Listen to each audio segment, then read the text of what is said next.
un acteur. C'est difficile à dire. Ouais, je suis acteur. Je vais vous montrer quelque chose, ça vous donnera une idée de ce que c'est que le théâtre.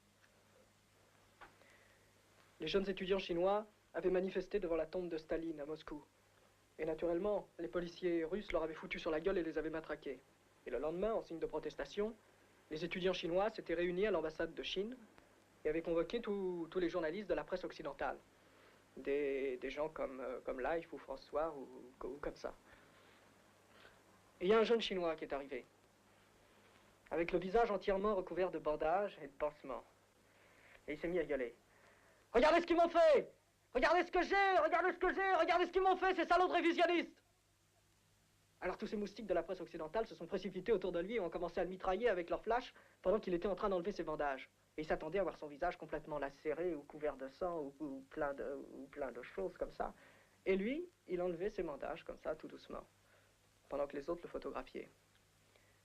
Et ils enlevaient, et à ce moment-là, ils se sont aperçus qu'il avait rien du tout sur le visage. Alors naturellement, les journalistes se sont mis à gueuler. Mais qu'est-ce que c'est que ces Chinois? Sont tous des fumistes, sont tous des comiques, qu'est-ce que ça veut dire? Et pas du tout, ils avaient rien compris du tout. Non, ils n'avaient pas compris que c'était du théâtre, du vrai théâtre. Une réflexion sur la réalité.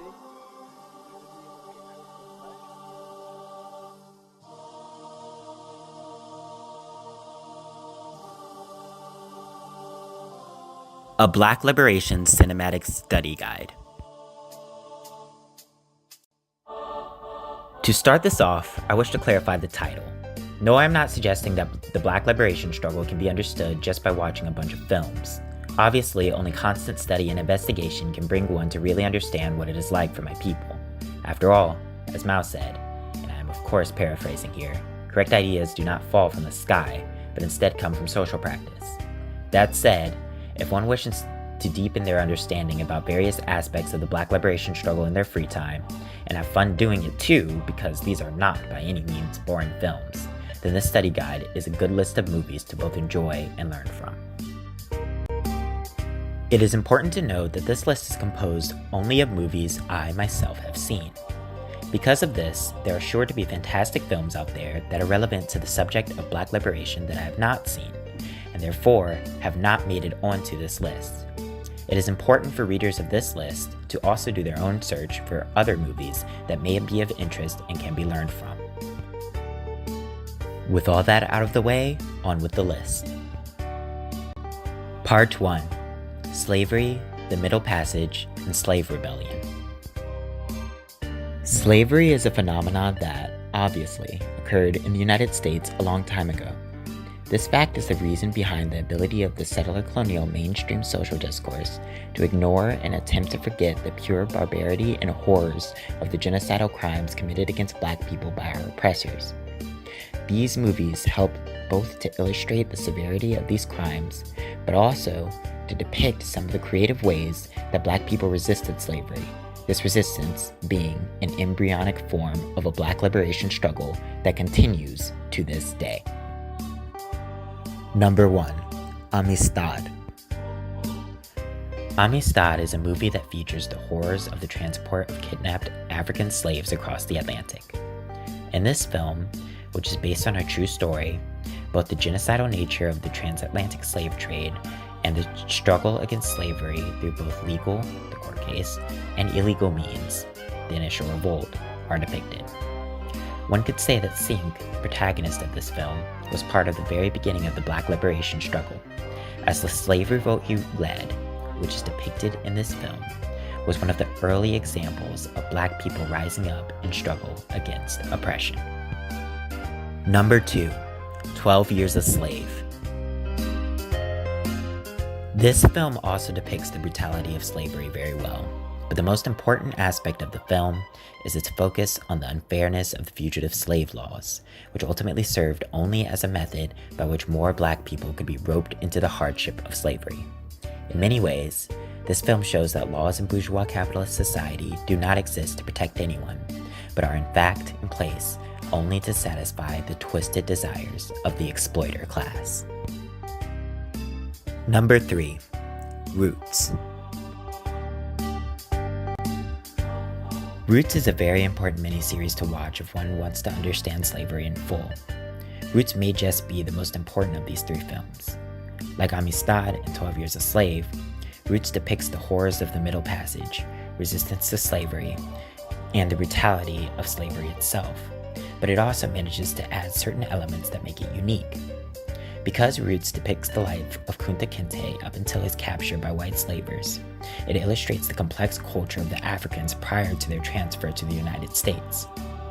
This proves the fallacious nature of the belief held by most Americans today that Africa is a barbarian continent without history.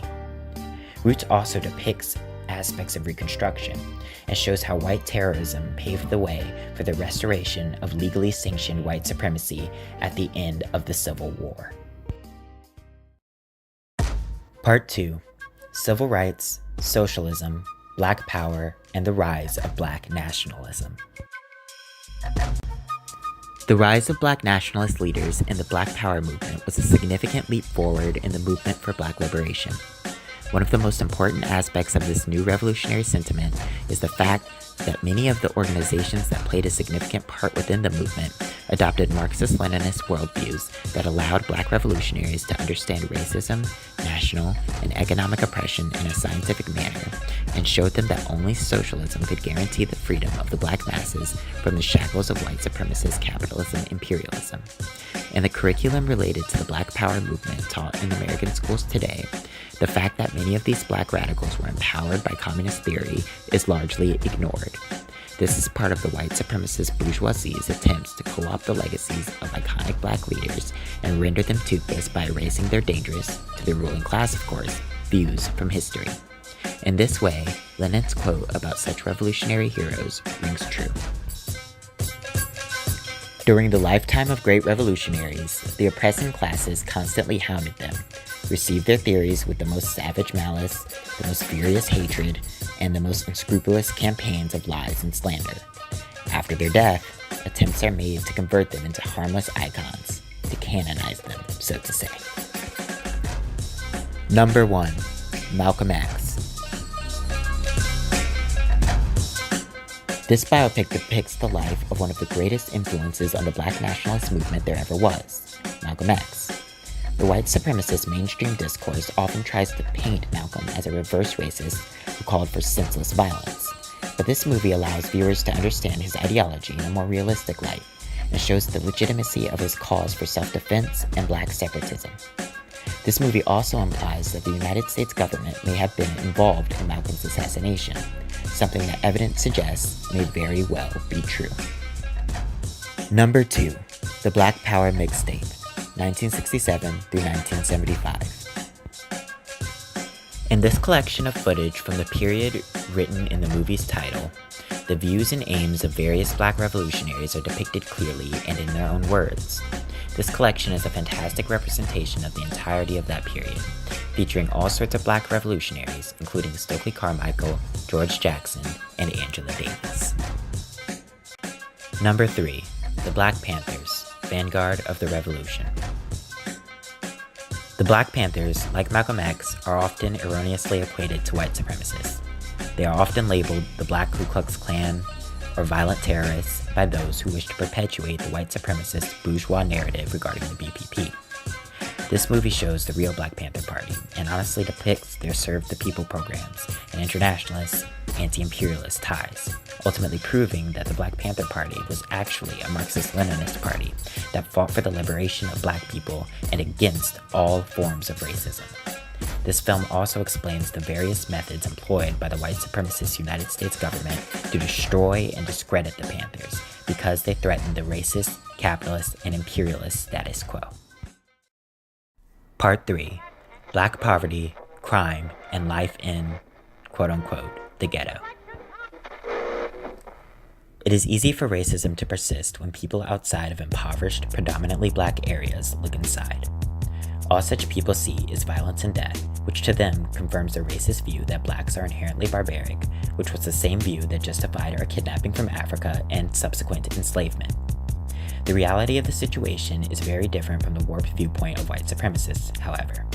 The need for basic resources for survival forces Black people into a vicious cycle of crime, imprisonment, and poverty. Gangs keep people alive in the hellhole that is the ghettos. All such areas represent are the inefficiencies of capitalism and the cruelty of national oppression, not the so-called, quote-unquote, barbarity of Black people. Number 1. Boys in the Hood. This movie has several very important aspects. For the sake of brevity, I will only describe 2 here. The first one is the character named Furious Styles, who is the father of the protagonist of the film. Styles makes a multiplicity of illuminating comments on gentrification and the necessity of instilling national consciousness in modern Black youth, which are all in line with his Malcolm X-style Black nationalist views.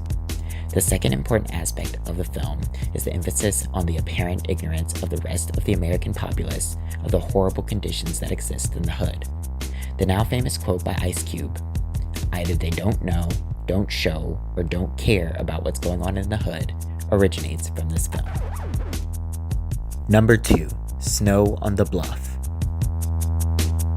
This movie is a very realistic depiction of modern life in the ghetto. The unique style of the film allows it to essentially depict the tragedy and violence of the hood through the eyes of one of its denizens, which makes it a must-see for anyone who wishes to understand what life is like for the millions of Black people fighting to survive in such horrid environments. Number 3. Crips and Bloods, Made in America. This movie draws a direct connection between the decline of the Black Revolutionary movement due to the destructive efforts of the US government and the rise of gang culture and violence in predominantly Black communities. Much like the other films on this list, this film explores the nature of gang conflict, showing both its horrors and the reasons why many have no choice but to participate in it. Number 4. Straight Outta Compton. A common belief held by racists and crypto-racists is that the violent rap music that Black people often listen to is a degenerate aspect of our culture that causes crime and violence. This film shows that in reality, the opposite is true. The crime and violence present in the hood is actually due to poverty, and the NWA, which is the rap group that this film is about, were one of the first groups to start the trend of depicting the reality of hood life in rap music. In Boys in the Hood, Ice Cube suggested that it was possible that white America did not know about the goings-on in the hood. As part of the NWA, Ice Cube was among the first Black men to use rap to make them know. Part 4. Mass incarceration and police violence.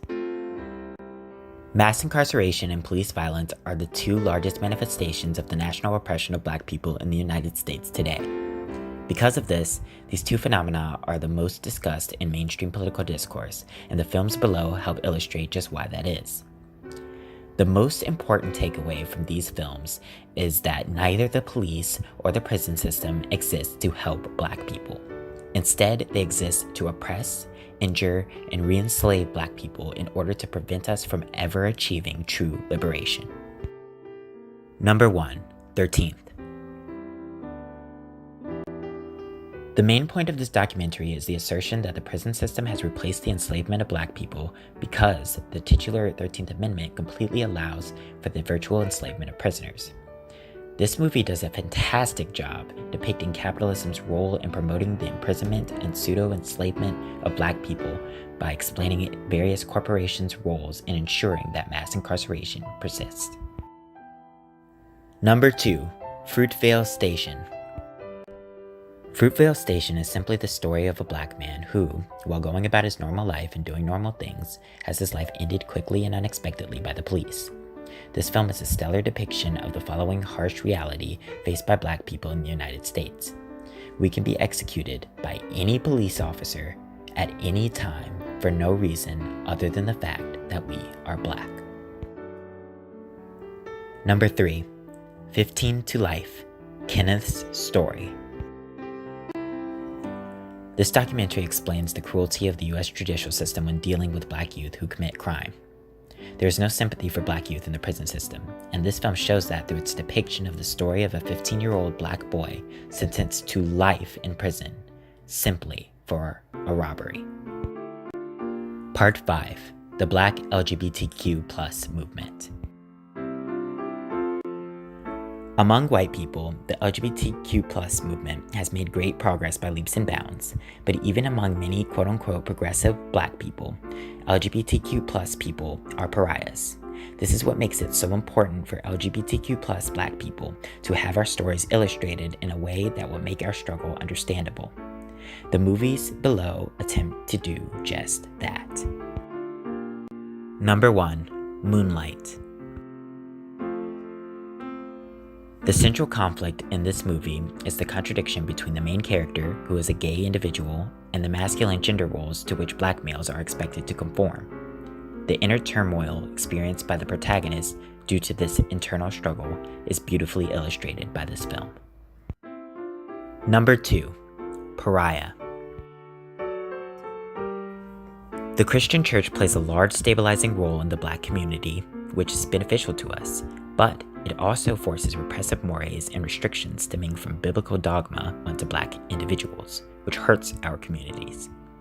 This film provides a look into the dark side of the role of the Christian church in the black community, as it depicts the conflict between a religious black family and their lesbian child and the painful emotional strife this conflict generates in the girl. Number 3. NAAZ and MALIK. Despite the fact that many black people turn to Islam as an alternative to Christianity, which such people perceive as the quote-unquote white man's religion, for LGBTQ+ youth, the effects of the religiosity of the family remain virtually the same. That said, contrary to the main character of Pariah, NAAZ and MALIK are both still very religious, which goes to show that religion is not necessarily the enemy of black LGBTQ+ people. And that's the end of this cinema study guide. Feel free to comment and tell me what you've learned.